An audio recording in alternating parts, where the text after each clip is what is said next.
சகோதர சகோதரிகளே, இன்று நாம் திருவிழாவினை கொடியேற்றத்துடன் ஆரம்பித்திருக்கின்றோம். இந்த திருப்பலியானது இருதயதாசன் மீனா இந்த நான்மலை பாட்டிக்காகவும் இஜினோஸ் யூட் பிரிட்டோ அனிதா பிரிட்டோ இந்த நான்மலை பாட்டிக்காகவும் கொடுக்கப்படுகின்றது. இத்தூய மரணிகளை கொண்டாட தகுதி பெறும் பொருட்டு நம்முடைய காமங்களை நாம் இனியவற்றுக்காக மனமருந்து இறைந்த மன்னிப்பை வேண்டுகிறோம். எல்லாம் நல்ல இறைவனும் சகோதர சகோதரிகளே, உங்களிடமான பாவியனை ஏற்றுக்கொள்கிறேன். ஏனெனில் சிந்தனையாலும் சொல்லாலும் செயலாலும் கடமை தவறியதாலும் பாவங்கள் பல செய்தேன். என் பாவமே என் பாவமே என் பெரும்பாவமே. ஆகையால் எப்போதும் கன்னியான புனித மரியாதையும் வானதூதர் புனித அனைவரையும் சகோதர சகோதரிகளை உங்களையும் இறைவனாகிய ஆண்டவரிடம் எனக்காக வேண்டிக் கொள்ள மன்றாடுகிறேன். எல்லாம் இறைவன் நம்மை இறக்குமை துடைப்பாம் உங்களை நாம் நினைத்து நம் நிலை வாழ்வு அழைத்து செல்கிறார்கள். ஆமென்.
ஒவ்வொரு நிகழ்ச்சிக்கும் ஒரு காலம் உண்டு. சபை உரையாடல் நூலிலிருந்து வாசகம். அதிகாரம் 3 இறை வார்த்தைகள் 1 முதல் 11 முடிய. ஒவ்வொன்றுக்கும் ஒரு நேரம் உண்டு. உலகில் நடக்கும் ஒவ்வொரு நிகழ்ச்சிக்கும் ஒரு காலம் உண்டு.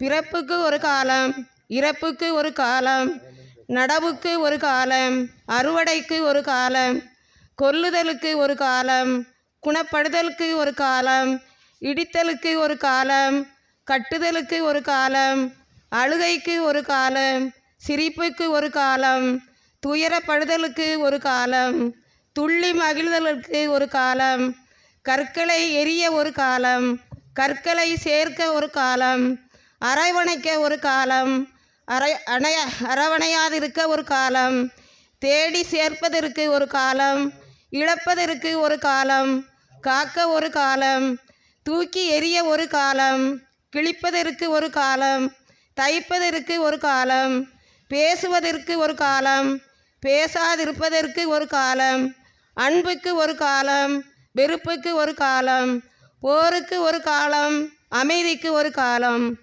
வருந்தி உழைப்பவர் தம் உழைப்பினால் அடையும் பயன் என்ன? மனிதர் பாடுபட்டு உழைப்பதற்கென கடவுள் அவர் மீது சுமத்திய வேலை சுமையை கண்டேன். கடவுள் ஒவ்வொன்றையும் தன் காலத்தில் செம்மையாக செய்கிறார்.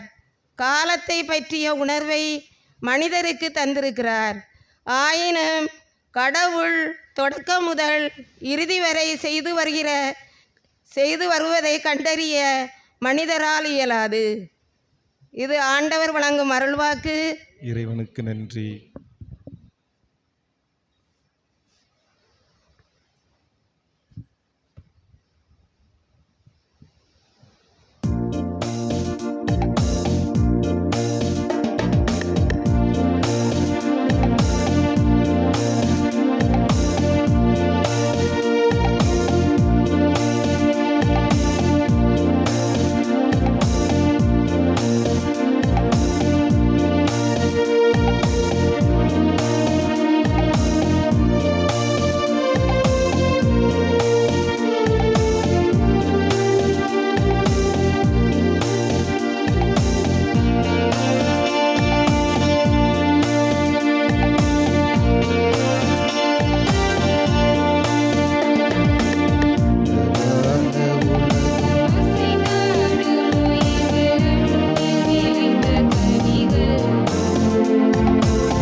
அசைந்தாடும் உயிர்கள் அன்பில் விளைந்த கனிகள், அகலான இதயம் சுடரான வாழ்வு தெய்வம் உந்தன் இல்லம். எல்லாமே எல்லாமே நீ அல்லவா, இருத்தலும் இயக்கமும் அருள் அல்லவா. அன்பாகி அருளாகி உருவாக்கும் அறிவாகி உண்மைக்கு உருவாகி உடன் வாடும் இறைவா. அழகான உலகம் அசைந்தாடும் உயிர்கள் அன்பில் விளைந்த கனிகள், அகலான இதயம் சுடரான வாழ்வு தெய்வம் உந்தன் இல்லம்.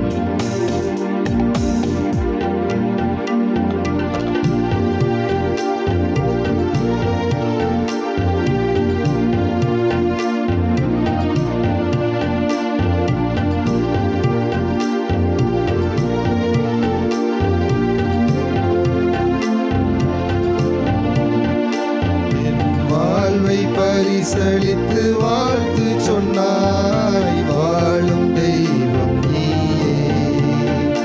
செயற்கரிய செயல் புரிய ஊக்கம் தந்தாய், தொடரும் இந்த பயணம். வாழ்வை பரிசளித்து வாழ்த்து சொன்னாய், வாழும் தெய்வம் நீயே. செயற்கரிய செயல் புரிய ஊக்கம் தந்தாய், என் தாயாக நீ இருந்தாய், தந்தை அன்பாலே அரவணைத்தாய். என் தாயாக நீ இருந்தாய், தந்தை அன்பாலே அரவணைத்தாய். நல் நண்பனாக வந்து உறவு தோள் கொடுத்து இந்த பாடல் இசைத்தாய், பாதைக்கு விளக்கானாய். எல்லாமே எல்லாமே நீ அல்லவா, இருத்தலும் இயக்கமும் அருளல்லவா.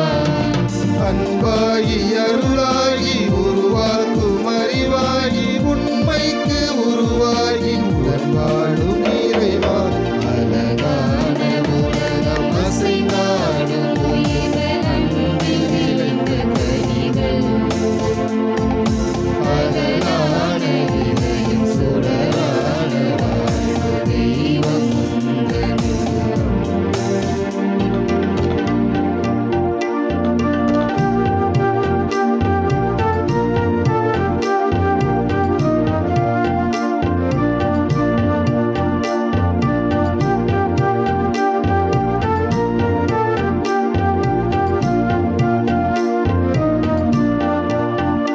இந்த புவி வாழ சிந்தும் மழையாக வந்து வளமை ஊற்றுகின்றாய். மண்ணில் உயிர் வாழ நல்ல பயிராக நின்று நிறைவு என்னில் தந்தாய். இந்த பூமி வாழ சிந்தும் மழையாக வந்து வளமை ஊற்றுகின்றாய். மண்ணில் உயிர் வாழ நல்ல பயிராக நின்று நிறைவை என்னில் தந்தாய்.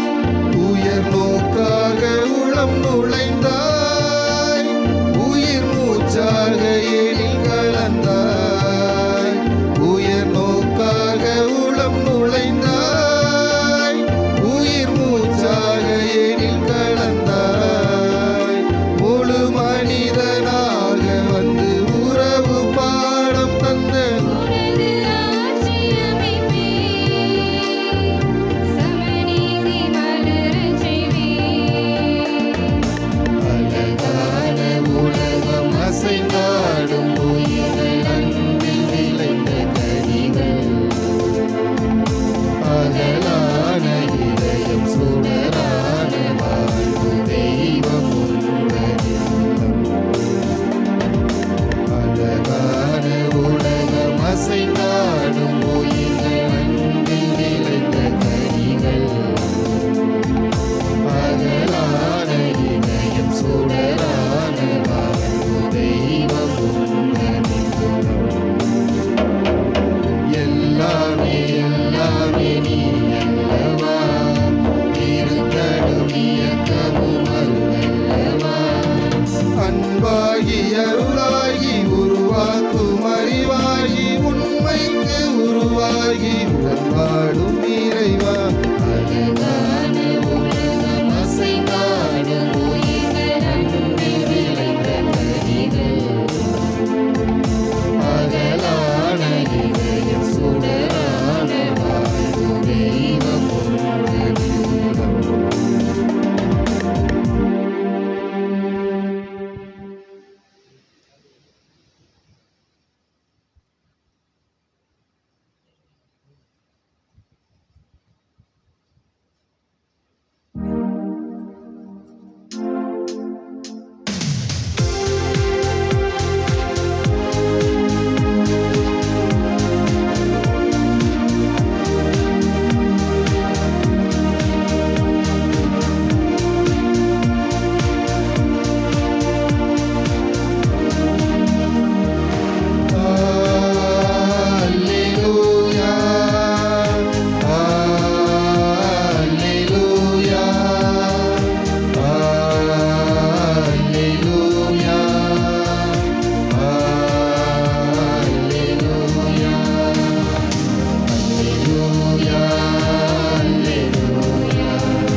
நிறைவேற்றுவதற்கும் பலருடைய மீட்புக்கு ஈடாக தம் உயிரை கொடுப்பதற்கும் வந்தார்.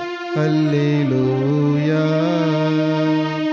அல்லேலூயா அல்லேலூயா அல்லேலூயா அல்லேலூயா அல்லேலூயா அல்லேலூயா அல்லேலூயா அல்லேலூயா.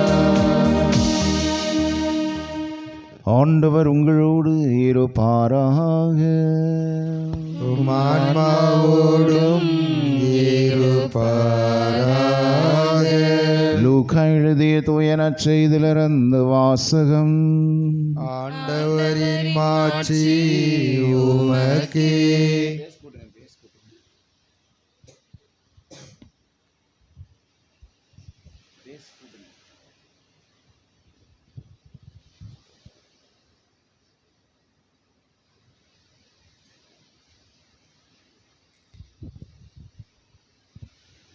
லூக்கா எழுதிய தூய நற்செய்தி அதிகாரம் 9 இறை வசனங்கள் 18 முதல் 22 முடிய. அக்காலத்தில் இயேசு தனித்து இறைவனிடம் வேண்டிக் கொண்டிருந்தபோது சீடர் மட்டும் அவரோடு இருந்தனர். அப்போது அவர்களிடம், நான் யார் என மக்கள் சொல்கிறார்கள் என்று அவர் கேட்டார். அவர்கள் மறுமொழியாக, சிலர் திருமுழுக்கு யோவான் எனவும், வேறு சிலர் எலியா எனவும், மற்றும் சிலர் முற்காலத்து இறைவாக்கினர்கள் ஒருவர் உயிர்த்தெழுந்துள்ளார் எனவும் சொல்கின்றனர் என்றார்கள். ஆனால் நீங்கள் நான் யார் என சொல்கிறீர்கள் என்று அவர்களிடம் அவர் கேட்டார். பேதுரு மறுமொழியாக, நீர் கடவுளின் மெஸ்ஸியா என்று உரைத்தார். இதை யாரிடமும் சொல்ல வேண்டாம் என்று அவர்களிடம் அவர் கண்டிப்பாக கூறினார். மேலும் இயேசு, மானிட மகன் பலவாறு துன்பப்படவும், மூப்பர்கள், தலைமை குருக்கள், மறைநூல் அறிஞர் ஆகியோரால் உதறி தள்ளப்பட்டு கொலை செய்யப்படவும், 3ஆம் நாளில் உயிருடன் எழுப்பப்படவும் வேண்டும் என்று சொன்னார். கிறிஸ்துவின் நற்செய்தி. கிறிஸ்துவே உமக்கு புகழ். கிறிஸ்து இயேசுவில் பிரியமுள்ள சகோதர சகோதரிகளே, மிக்கேல் அதிதருடைய திருவிழாவை மிகவும் அழகாக கொடியேற்றத்துடன் நாம் ஆரம்பித்திருக்கின்றோம். ஒரு சின்ன ஒரு கற்பனை. இந்த கொடியேற்றம், நான் ஒரு கயிறை பிடித்து இழுக்கின்ற பொழுது இன்னொரு கயிறை இன்னொருவர் பிடித்து அதை விடவில்லை என்று வைத்துக்கொள்வோம். என்ன நடக்கும்? கொடி மேலே போகுமா? போகாது. என்ன நடக்கும்? நானும் இழுக்க, அவரும் இழுக்க என்று வைத்துக்கொள்வோம். இருவரும் நன்றாகவே இழுக்கின்றோம். என்ன நடக்கும்? கொடி மேலேயும் போகாது, கீழேயும் போகாது. அதே நேரத்தில் ஒருவேளை கயிறு அத்து விழுந்தாலும் விழக்கூடும். இதுதான் நம்முடைய வாழ்க்கையிலே நடந்து கொண்டிருக்கின்றது. நம்முடைய வாழ்விலே, நம்முடைய குடும்பத்திலே ஒவ்வொருவருமே நாம் இதை தான் நாம் செய்து கொண்டிருக்கின்றோம். என்னவென்றால், நான் பிடித்த முயலுக்கு 4 காலா 3 காலா? 3 கால். நான் பிடித்த முயலுக்கு 3 கால் என்று நாம் பிடிவாதமாக நம்முடைய பிடியிலே இறுக்கமாக நாம் வைத்து கொண்டிருக்கின்றோம். எனவே அது கணவன் மனைவி இடையே இருக்கின்ற ஒரு 2 கயிறுங்க. 2 கணவனும் மனைவியும் வச்சுருக்கிறாங்க வச்சுக்குவோம். 2 பேரும் இழுத்து கொண்டே இருக்கின்றார்கள் என்றால் கொடி கண்டிப்பாக ஏறுவதற்கான வாய்ப்பே இல்லை. அவருடைய குடும்பம் மேலே செல்வதற்கான முன்னேற்ற பாதைக்கு அவர்களே அழைத்து செல்வதற்கான வாய்ப்பு என்பது இல்லவே இல்லை.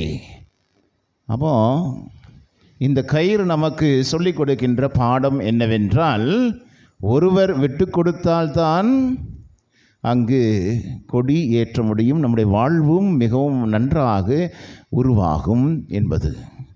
அப்படி என்றால் இந்த மிக்கேல் அதிதூதருக்கும் இதற்கும் என்ன சம்பந்தம் என்று பார்த்தோம் என்றால், திருவெளிப்பாட்டிலே நாம் காணுகின்றோம், விண்ணகத்தில் போர் மூண்டது. அங்கே மிக்கேல் அதிதூதரும் அவர்களுடைய தூதர்களும், இரக்கப்பாம்பும் அவருடைய தூதர்களும் இருவருமாக சண்டை போட்டு கொண்டார்கள். 2 குரூப்புகள், இந்த 2 குழுக்களுமே சண்டை போட்டு கொண்டார்கள். ஆனால் வெற்றியடைந்தது மிக்கேல் அதிதூதர். மிக்கேல் தான் வெற்றி அடைந்தார். எனவே இறுதியிலே இவர்கள் விண்ணகத்திலிருந்து அவர்கள் விரட்டப்பட்டார்கள். அரக்க பாம்பும் அவர்களுடைய தூதர்களும் விண்ணகத்திலிருந்து விரட்டப்பட்டார்கள் என்று நாம் காணுகின்றோம். அப்படி என்றால் நம்முடைய மனதிற்குள்ளாக இங்கு மிக்கேல் அதிதூதரும் இருக்கின்றார், லூசிஃபரும் இருந்து கொண்டிருக்கின்றார். இது நான் ஏன் சொல்லுகின்றேன் என்றால், லூசிஃபர் என்றால் அந்த வார்த்தைக்கு அர்த்தம் லூச்சிஸ் என்பது லத்தீனிலே விளக்கு அல்லது வெளிச்சம் என்று அர்த்தம். ஃபெரோ அல்லது ஃபெரி என்ற அந்த வார்த்தைகள் இவை எதை குறிக்கின்றன என்றால் தீக்குச்சி என்று அர்த்தம். வெளிச்சமான ஒரு தீக்குச்சியாக இருக்க வேண்டிய லூசிஃபர் என்ன செய்கின்றார்? அங்கு விண்ணகத்திலே பற்ற வைத்து விடுகின்றார். இதைத்தான் பலரும் நாம் செய்து கொண்டிருக்கின்றோம். ஒரு சின்ன ஒரு பிரச்சனையாக இருக்கும். ஏன் உனக்கு தெரியுமா, உன்னை பற்றி அவ இப்படி சொன்னா, பற்றி எரியும். சொன்னாரா அப்படின்னு நாம் விசாரிக்காமல் எப்பொருள் யார் வாய் கேட்பின் நம்ம அப்பொருள் மெய்ப்பொருள் காண்பது அறிவு என்பது நமக்கு நாமே சொல்லிக்கொள்ள வேண்டும். ஆனால் இதையெல்லாம் வள்ளுவன் வாக்கு என்று நம்ம அழகாக நாம் கேட்டுக்கொண்டு அப்படியா சொன்னா நான் உடனே போகிறேன் என்று நாம் உணர்ச்சி வசப்பட்டு நம்முடைய காரியங்களை நாம் செய்து கொண்டிருக்கின்றோம். அப்போ இதை நாம் யோசித்து பார்க்க வேண்டும். ஒரு சில வேளைகளில் லூசிஃபர் நம்மிடையே தான் இருக்கின்றோம், நமக்குள்ளும் இருக்கின்றோம். அதான் அந்த காலத்தில் நான் ஏற்கனவே சொல்லியிருக்கிறேன்னு நினைக்கிறேன். சிவாஜி படத்தில் இங்கிட்டு ஒரு மனசாட்சி இருக்கும், இங்கிட்டு ஒரு மனசாட்சி இருக்கும். இங்கிட்டு ஒரு மனசாட்சி நல்ல மனசாட்சி, இங்கிட்டு கெட்ட மனசாட்சி. இருவரும் பேசுவார்கள். நடுவில் உண்மையான சிவாஜி இருப்பார். அவர் என்ன சொல்லுவார்? இங்கே நல்ல மனசாட்சி என்ன சொல்வார்? நீ இந்த தவறினை செய்யக்கூடாது, நீ செய்யவே கூடாது அப்படின்னு சொல்லிக்கிட்டு இருப்பார். இங்கே உள்ள மனசாட்சி என்ன சொல்ல? சும்மா செய்ய, யார் என்னத்தை சொல்ல போகிறான், வாட்டுக்கு செய்ய அப்படின்னு சொல்லி அங்கே அப்படியே அந்த லூசிஃபரை மாதிரி அப்படி தூண்டி விடுகின்ற ஒரு பழக்கம். ஆனால் புதிய மிக்கேல் அதிதூதராக நல்ல மனசாட்சி கொண்டவர்கள் என்ன செய்வார்கள்? நல்ல மனசாட்சியை பின்பற்றுவார்கள். ஆனால் அதே வேளையிலே தீய மனசாட்சி கொண்டவர்கள் அல்லது மழுங்கிய மனசாட்சி வழக்கமாக கத்தி மொட்டையாக இருந்துச்சுன்னா எப்படி இருக்கும்? கத்தி வெட்டுமா? வெட்டவே வெட்டாது. அது மாதிரி தான் நாம் என்ன செய்கின்றோம்? மழுங்கிய மனசாட்சி கொண்ட மனிதர்களாக நாம் வாழ்ந்து கொண்டு நாம் ஒரு சில தவறுகளை பேசாமல் கடை, நீ நல்ல மனசாட்சி பேசாமல் கடை, நான் தீய மனசாட்சி என்ன சொல்லுதோ அதைத்தான் நான் செய்வேன் என்று சொல்லி நாம் ஒரு சில வேளைகளில் தீயவர்களாக மாறிக்கொண்டிருக்கின்றோம்.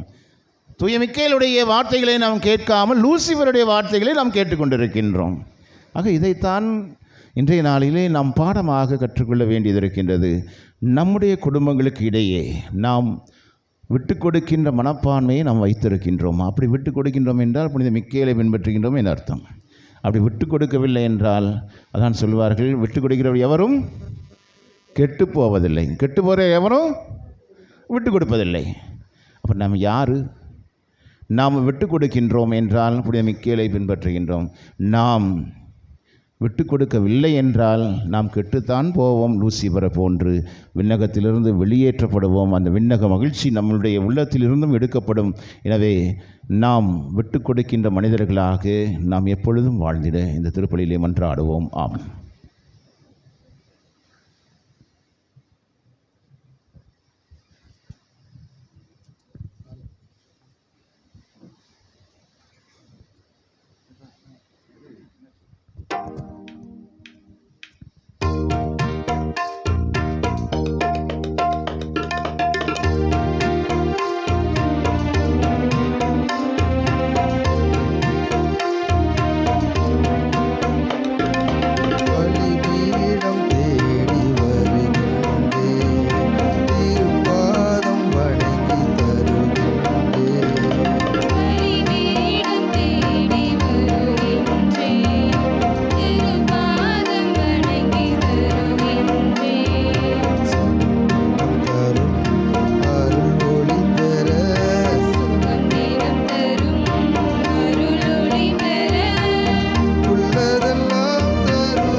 சகோதர சகோதரிலே நம் அனைவரும் இணைந்து விடுகிற திருப்பிள்ளையான நம்முடைய தந்தையாகிய தாயாகிய இவனுக்கு ஏற்றதாக முடியும் என்றாடுவோம். ஆண்டவர் தம் திருப்பெயரின் புகழ்ச்சிக்காகவும் ஆட்சிக்காகவும் நமது நன்மைக்காகவும் புனித திரு அவை அனைத்து நலனுக்காகவும் உமது கையிலிருந்து பலியை ஏற்றுக்கொள்வாராக. ஆண்டவரே, புகழ்ச்சி பணியை உமக்கு ஒப்புக் கொடுத்து உம்மை பணிந்து வேண்டுகின்றோம். வானதுதர்களின் பணியால் மாண்புக்குரிய உமது திருமுன் கொண்டு வரப்பட்ட இக்காணிக்கை உமக்கு ஏற்புடையதாகவும் எங்கள் மீட்புக்கு பயனுள்ளதாகவும் செய்வீராக. எங்கள் ஆண்டவராகிய கிறிஸ்து வழியாக உம்மை மன்றாடுகிறோம். ஆமென். ஆண்டவர் உங்களோடு இருப்பாராக. உம் ஆன்மாவோடும் இருப்பாராக. இதயங்களை மேலே எழுப்புங்கள். ஆண்டவரிடம் எழுப்பியுள்ளோம். நாம் இறைவனாகிய ஆண்டவருக்கு நன்றி கூறுவோம். அது தகுதியும் நீதியும் ஆனதே. ஆண்டவரே, தூயவரான தந்தையே, தாயே, என்று முளையெல்லாம் வல்ல இறைவா, எந்நாளும் எவ்விடத்திலும் நாங்கள் உமக்கு நன்றி செலுத்துவது மெய்யாகவே தகுதியும் நீதியும் ஆகும். எங்கள் கடமையும் மீட்புக்குரிய செயலுமாகும். உம்முடைய முதன்மையான தூதர்கள் வழியாக உமது புகழ் குறைவின்றி பறைசாற்றப்படுகின்றது. ஏனெனில் உம் படைப்புகளாகிய வானதூதர்கள் பெறுகின்ற புகழெல்லாம் உமது மாண்பையும் ஆட்சியும் மேம்படுத்த உம்மிடமே வந்து சேருகின்றது. அவர்கள் பல்வேறு அணிகளால் அலங்கரிக்கப்பட்டு சிறந்து விளங்குவதால் நீர் அளவு கடந்த மாண்புடையவர் எனவும் அனைத்திற்கும் மேலானவர் எனவும் எங்கள் ஆண்டவர் கிறிஸ்து வழியாக காட்டுகின்றீர். அவர் வழியாகவே வானதூதரின் பெருந்துருள் உமது மாண்பை கொண்டாடுகின்றது. அவர்களோடு நாங்களும் மக்களைத்து உம்மை தொழுதி வணங்கி ஒரே குரலாய் புகழ்ந்து பாடுவதாவது:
ஆண்டவரே, நீர் மெய்யாகவே தூயவர், தூய்மை அனைத்திற்கும் ஊற்று. ஆகவே தூய ஆவியை பிழந்தை காணிக்கைகளை தூய்மைப்படுத்த வேண்டுகின்றோம்.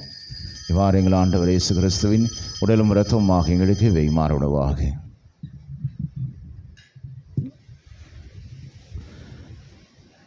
அவர் பாடுபட உளம் கணைந்து தம்மை கையளித்த போது அப்பத்தை எடுத்து நன்றி செலுத்தி அதை பெற்று தம் சீடருக்கு அளித்து அவர் கூறியதாவது: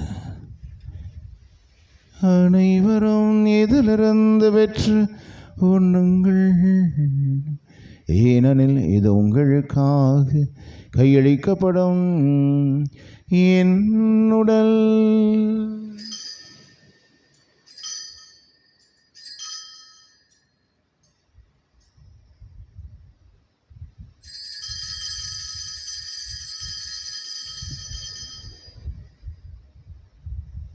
அவ்வண்ணமே இரவு இருந்தை அருந்திய பின் கிண்ணத்தை எடுத்து மீண்டும் நமக்கு நன்றி கூறி தம் சீடர்களுக்கு அழைத்து அவர் கூறியதாவது: அனைவரும் இதிலிருந்து பெற்று பருகுங்கள், ஏனெனில் இது புதிய நிலையான உடன்படிக்கைக்குரிய இரத்தத்தின் கிண்ணம். இது பாவ மன்னிப்புக்கென்று உங்களுக்காகவும் பலருக்காகவும் சிந்தப்படும் இதை என் நினைவாக செய்யுங்கள்.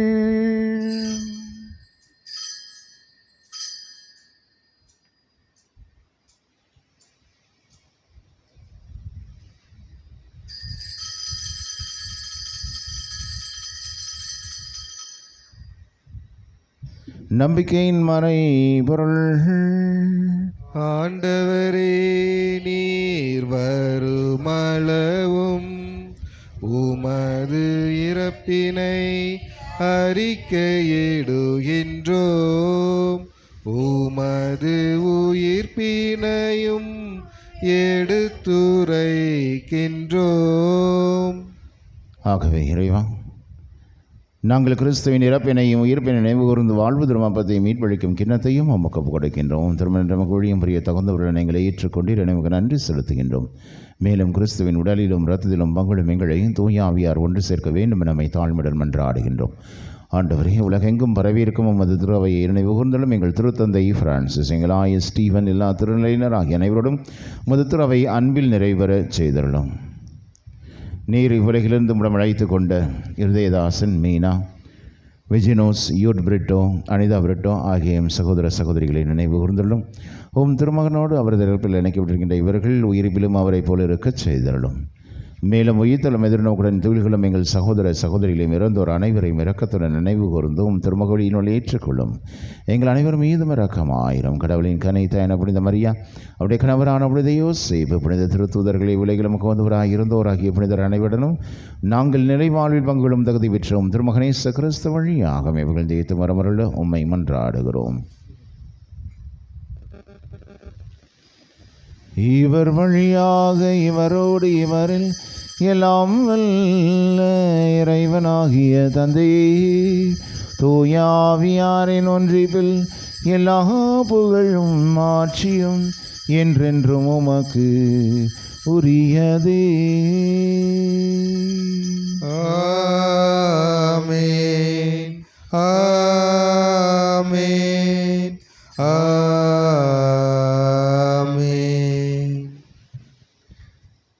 மீட்பரின் கடலில் கற்பிக்கப்பட்ட இறைப்படிப்பினர் பயிற்சி பெற்ற நாம் துணைந்து சொல்வோம். விண்ணுலகிலே எங்கள் தந்தையே, உமது பெயர் தூயதென போற்ற பெறுக, உமது ஆட்சி வருக, உமது திருவுளம் விண்ணுலகில் நிறைவேறுவது போல மண்ணுலகிலும் நிறைவேறுக. எங்கள் அன்றாட உணவை இன்று எங்களுக்கு தாரும். எங்களுக்கு எதிராக குற்றம் செய்வோரை நாங்கள் மன்னிப்பது போல எங்கள் குற்றங்களை மன்னியும். எங்களை சோதனைக்கு உட்படுத்தாதேயும், தீமையிலிருந்து எங்களை விடுவித்தருளும். ஆண்டவரை, தீமை அனைத்திலிருந்தும் எங்களை விடுவித்து எங்கள் வாழ்நாளில் அமைதியை கனிவுடன் அருளுமை மன்றாடுகிறோம். உமது இரக்கத்தின் உதவியால் நாங்கள் பாவத்திலிருந்து எப்போதும் விடுதலை பெற்று யாதொரு கலக்கம் நலமாயிருப்போமாக. நாங்கள் எதிர்நோக்கி இருக்கும் பேரின்பதற்காகவும் மீட்பராக இயேசு கிறிஸ்துவின் வருகைக்காகவும் காத்திருக்கின்றோம். ஏனெனில் ஆட்சியும் வல்லமையும் ஆட்சியும் என்றென்றும் உமதே. ஆண்டவரே இயேசு கிறிஸ்துவை, அமைதி உங்களுக்கு செல்கின்றேன், அமைதியை உங்களுக்கு அளிக்கின்றேன் என்றும் திருத்துதர்களுக்கு மொழிந்தீரே. எங்களுடைய பாவங்கள், குற்றங்கள், குறைகள், பலவீனங்கள் மீறி பாராமல் உமது துறவையின் நம்பிக்கையை கண்ணோக்கி உமது துறவதற்கு ஏற்ப அமைதியும் ஒற்றுமையும் அளித்தருள்வீராக என்றும் வாழ்ந்து ஆட்சிகின்றவர் நீரே. ஆமென். ஆண்டவருடைய அமைதி உங்களோடு என்றும் இருப்பதாக. ஆன்மாவோடும் இருப்பதாக. ஒருவருக்கொருவர் அமைதியை பகிர்ந்து கொள்வோம்.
சமரித உலகின் பாவங்களை எல்லாம் போக்குகின்றவர் அந்த சமரியின் வந்திற்கு அழைக்க பெற்ற நம் அனைவருமே பேறு பெற்றோர். ஆண்டவரே, தேவரின் இல்லத்தில் எழுந்தருள நான் தகுதியற்றவன்.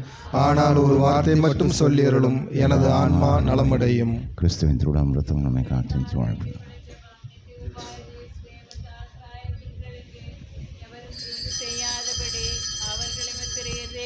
தஞ்ச ஸ்தலத்தில் வைத்து காப்பாற்றிடம் அனிதனம திருச்சரை தொட்டு வரும் அபிஷேகம் பெற்றவர் கரங்களை கருவிடாமல் காப்பாற்றும். விலைமயக்கப்படாமல் திரு இரத்தத்தில் தோய்ந்து சிவந்திருக்கும் அவருடைய இதழ்களை நிர்மல சுத்தமாய் காத்திரளம். உமது மாட்சியை பொருந்திய குருத்து நச்சரங்களால் முத்திரிக்க பெற்ற அவருடைய இதயங்கள் உலக பற்றின்றி தூய்மையாயிருக்க செய்தருளம். உலக தீவனைகள் அவர்களை அணுகாதபடி பரிசுத்த அன்பவர்களை சூழ்காக்க இடையமாயிருக்க கிடவது. அவருடைய பிரயாசை ஏராளமான பலன் கொடுக்கும்படி ஆசீர்வதித்தருளும். யார் யாருடைய இரட்சணத்துக்காக உழைக்கின்றார்களோ அவர்களே குருக்களுக்கு இவ்வுலகில் ஆறுதலும் சந்தோஷமும் பரலோகத்தில் அழகிய நித்திய கிரீடமாய் இருப்பார்களாக. ஆமென்.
மகிழ்வாக என் வாழ்வை தினம் காப்பவா, என்னுடன் வாழவா, என் துயர் போக்கவா, உன் நெஞ்சோடு என்னை சேர்த்து தாலாட்டவா. நீதானே என் சொந்தமே, நீங்காத என் பந்தமே, தூங்காது என் கண்களே,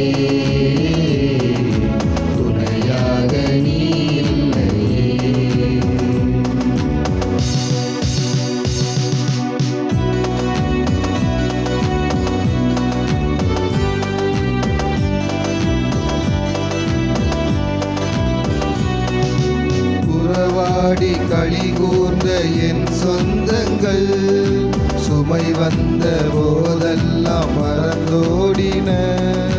நலமான பொழுதெந்தனுடன் வாழ்ந்தவர் தடுமாற்றம் கண்டென்னை தனியாக்கினார். உன் தோள்களில் என்னை தாங்கினாய், என் நெஞ்சத்தில் வழி போக்கினாய்.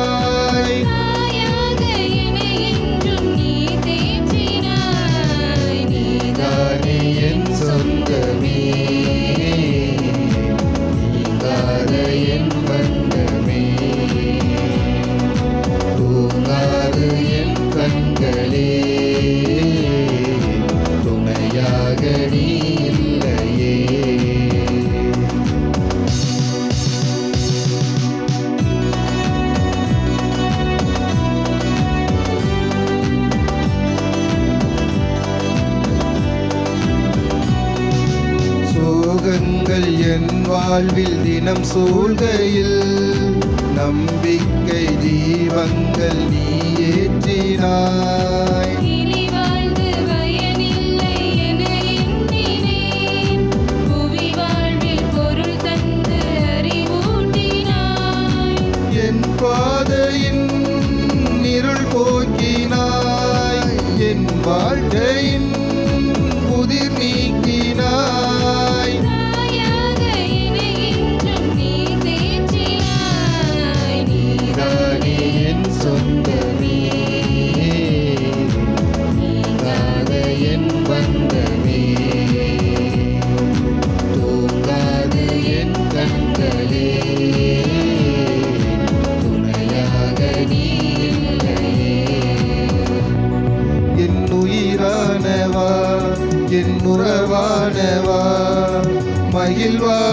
என் வாழ்வை தினம் காப்பவா, என்னுடன் வாழவா, என் துயர் போக்கவா, உன் நெஞ்சோடு என்னை சேர்த்து தாலாட்டவா. நீதானே என் சொந்தமே, நீங்காத என் பந்தமே, தூங்காத என் கண்களே, துணையாக நீ இல்லையே.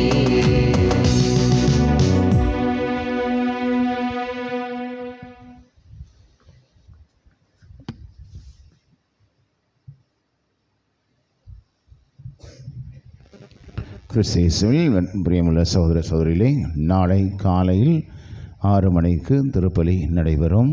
இங்கு திருப்பலி நடைபெறும். நாளை மாலை ஆராதனை அதுவும் மிக்கேல் துர்க்கையில் வைத்து தான் நடைபெறும். எனவே மாலையில் 6:30 மணிக்கும் காலையில் 6 மணிக்கும் அனைவரும் வருகை தரும்படியாக கேட்டுக்கொள்கின்றேன்.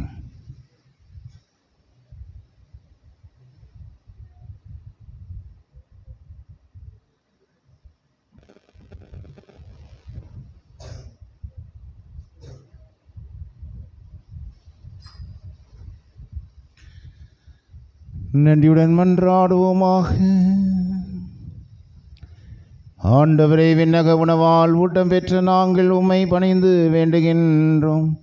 அதனால் இந்த உணவின் ஆற்றலால் வலிமை பெற்ற நாங்கள் வானதூதர்களின் உண்மையான பாதுகாப்பால் மீட்பின் பாதையில் துணிவுடன் முன்னேறி செல்வோமாக. எங்கள் ஆண்டவராகிய கிறிஸ்து வழியாக உம்மை மன்றாடுகிறோம். ஆமென். ஆண்டவர் உங்களோடு இருப்பாராக. உன் ஆன்மாவோடும் இருப்பாராக. எல்லாம் வல்ல இறைவன் தந்தை, மகன், தூயாவியார் உங்கள் அனைவரையும் ஆசீர்வதிப்பாராக. ஆமென். சென்று வாழுவோம். திருப்பலி நிறைவேறிற்று. இறைவனுக்கு நன்றி.